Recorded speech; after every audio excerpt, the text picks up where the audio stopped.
CMS is taking the first steps to choose its new superintendent. The next person in line will come into leadership during a challenging time for the district. Aside from the revolving door of superintendents, CMS is tackling low test scores and a shortage of teachers in the classroom. And now the district is wanting to hear from you, the parents.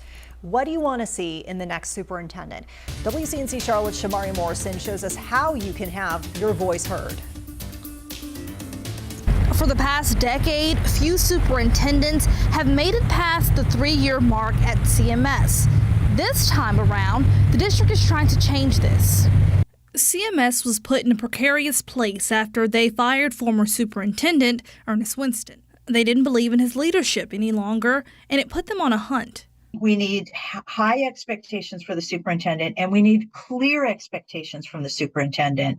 And so once we've established that, how do we support the superintendent to keep him or her here, achieving at a high level for 5 years, for 10 years? The district is starting by getting community feedback before they start the official search for the post. We need to hear from the community. What is it that you think we should look for? What are the characteristics? What are the traits? What are the skill sets that you think we should be paying attention to? Christine Edwards, a CMS alum and a community engagement specialist, is leading the charge. It's important that we ask the right questions of Charlotte-Mecklenburg before they start the superintendent search process. Right now, anyone can fill out this survey in about 5 minutes with 7 vital questions. Being inclusive and being intentional about reaching everyone who needs to have their voice heard, and especially those who are historically excluded from these conversations. You'll be asked things like the top 5 qualifications you think the next superintendent should have. Not only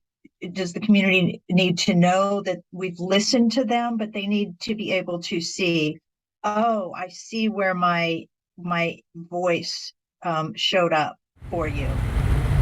The district says it's centering community voices around this superintendent search. That's why they'll have virtual and in-person community feedback sessions. You can find the details on that at WCNC.com. Shamari Morrison, WCNC Charlotte.